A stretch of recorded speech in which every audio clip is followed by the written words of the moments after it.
Mga kababayan, maligayang pagbabalik po sa Pinas Balita. Ngayong araw po ng linggo, September 21 na po, 2025. Patuloy po nating minomonitor ang banta ng Super Typhoon Nando. Pero bago tayo magpatuloy, maglalambing lang po ako. Isang like lang po at share. Masaya na po ako doon. Maraming salamat po. Sa kasulukuyan ho, ilang oras na lang ang bibilangin simula ngayon ay magiging isang ganap na Super Typhoon. Ito nga pong si Bagyong Nando. Sa pinaka-updated na lokasyon niya, meron po siyang 770 kilometers east of Echaque, Isabela. Ang lakas ho ng hangin niya sa ngayon ay nasa 140 kilometers per hour. Malapit pa rin po sa sentro at bumubugso sa 170 kilometers per hour. At meron pong pagkilos pa northwestward sa bilis po na 10 kilometers per hour. Bilang paghahanda ay naglabas na din ang anunsyo ang Pag-asa sa storm wind signal number 1 sa ilang bahagi ho ng Batanes. At ito pa, no? Bukod sa Batanes, nakataas din ang signal number 1 dito po sa Babuyan Islands, Ilocos Norte, Apayao, Ilocos Sur, Cagayan, Abra, Kalinga, Mountain Province, Isabela, Ifugao, Nueva Vizcaya, Quirino at Aurora. Maaga ho yung inilabas bilang paghahanda dahil pag lumapit pa, eto nga pong si Bagyong Nando, sa lugar na yan, no, yung mga binanggit ko na yan, posibleng mas itaas pa hanggang signal number 5, yung pinakamax na, ito nga pong si Bagyong Nando, which is, yun po ay category na ng Super Typhoon. So balikan natin yan, alamin muna natin ngayon, napaka-importante yung mga lugar na dadaanan po, nito nga pong si Super Typhoon Nando. So eto, makinig po kayong mabuti. 2:00 ng madaling araw para din yung mga nakikinig sa atin. No? Kanina yan, no? 665 kilometers east of Tuguegarao City, Cagayan. Diyan po siya dumaan. At mamayang hapon naman po ng 2:00, ngayong araw din po ng linggo, 525 kilometers east of Apari, Cagayan. 165 kilometers per hour ang lakas ng hangin. Typhoon category pa rin siya. So, ito naman po, September 22, araw po ito ng Lunes, 2:00 ng madaling araw, 360 kilometers east of Calayan, Cagayan, or 340 kilometers east of southeast of Basco, Batanes. Isang ganap na super typhoon na po itong si Bagyong Nando na may lakas ng hangin na 185 kilometers per hour. Araw ng Lunes, walang pasok sa extreme northern Luzon at ilang bahagi ng ating bansa dahil sa banta nito nga pong si Super Typhoon Nando. Pagdating naman po ng 2:00 ng hapon ng Lunes, ito para ma-update kayo at alam din natin yung mangyayari sa mga susunod na mga araw. 135 kilometers east of northeast of Calayan, Cagayan, or 120 kilometers southeast of Basco, Batanes. Super typhoon pa rin po yan na may lakas na 195 kilometers per hour. Pagdating naman po ng Martes, ito po September 23, 2:00 ng madaling araw, dadaan naman siya dito sa west of southwest of Basco, Batanes, 190 kilometers at 185 kilometers per hour ang lakas ng hangin. Isa pa rin ganap na super typhoon category. Pero pagdating naman po ng 2:00 ng hapon ng Martes, 405 kilometers west of Basco, Batanes pa rin siya. Nasa labas na ng ating Philippine Area of Responsibility, isang typhoon category, at kapag susunod na mga araw, hihina po ng hihina etong si Super Typhoon Nando. Sa ngayon, pinaghahandaan pa rin po natin dahil kung makikita ho ninyo, nagme-maintain ang lakas or pagkilos itong si Super Typhoon Nando papunta sa direksyon ng extreme northern Luzon. So ang tanong ng ating mga kababayan, hindi na ba maaapektuhan ang Eastern Visayas, ang ilang bahagi ng Mindanao? Apektado pa rin po. Masyado pong malawak at mahaba ang sirkulasyon ng hangin o yung buntot ng bagyo, trap or extension ng hangin. Ito nga pong si Super Typhoon Nando. Meron tayong tinatawag dito na area of probability, yung dadaanan niya. Pero hindi ibig sabihin na yun lang ang maapektuhan.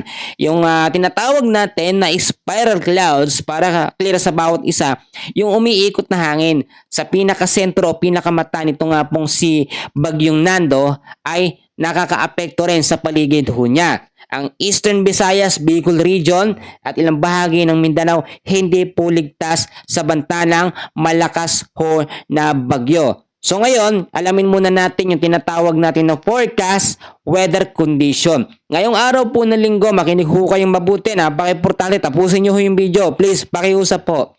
Sa area ng Cagayan Valley, Ilocos Region, Cordillera Administrative Region, sa Central Luzon ho, sa Quezon, Camarines Norte, Camarines Sur at Catanduanes, ang lagay ho ng panahon dyan ngayong araw po ng linggo, maulap pa rin na kalangitan hanggang bukas ho ito with scattered rains and thunderstorm dahil po kay Bagyong Nando. So posibleng impact ito, mabilis ang pagbabaha at landslide sa mga landslide prone area. O ito naman tayo sa area ho ng Metro Manila, sa Visayas, sa malaking bahagi ng Mimaropa, Zamboanga Peninsula, Basilan, Sulu, Tawi-Tawi, dares po ng Bicol Region at Calabarzon patuloy din na makakaranas ng cloudy skies with scattered rains and thunderstorm dahil sa habagat. So paano naman daw? Ba't naman daw nasama nito ang habagat?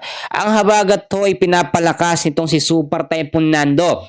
Hinahatak nitong si Bagyong Nando ang sirkulasyon ng hangin pakanluran nitong nga pong habagat or southwest monsoon. Yung mga lugar na binanggit ko dyan, mag-ingat sa posibleng banta ng mga pagbabaha sa mababang lugar at landslide sa mga landslide prone area. Ang ilang bahagi ng Mindanao hindi din ligtas sa banta ng mga localized thunderstorm and usually tuwing hapon po yan hanggang sa gabi.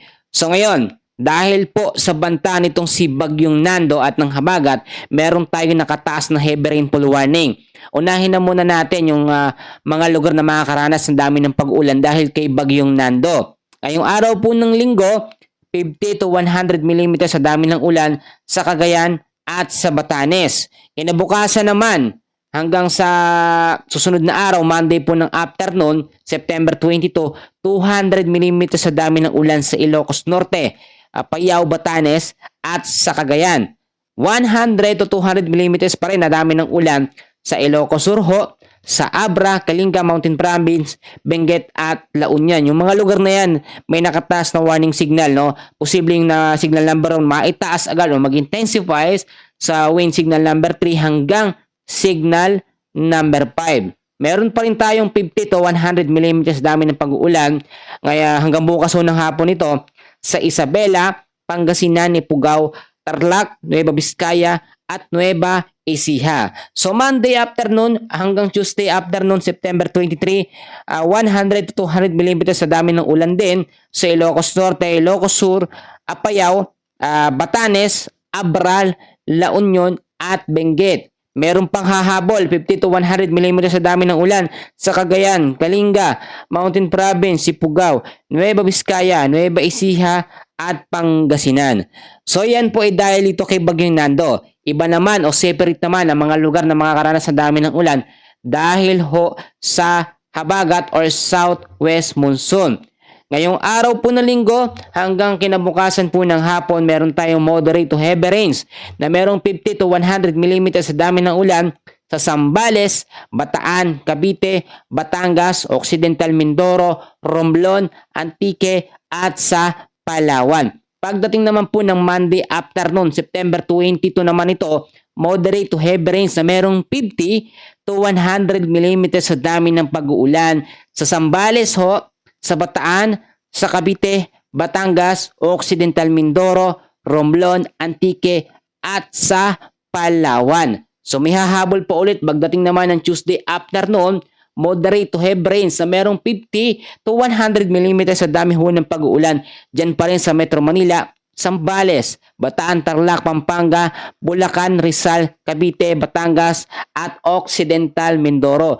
Lahat po ng mga lugar na aking binanggit ay malaki ang tsansa na walang pasok hanggang sa Miyerkules, Monday, Tuesday at sa Wednesday. Dahil that time yung mga lugar na yan ay apektado pa rin po ng Super Typhoon Nando kasama na rin ang habagat. So kung kailangan nyo ng assurance, makipag-ugnayan po kayo si LG ninyo para din sa agarang aksyon at malaman din natin ang update.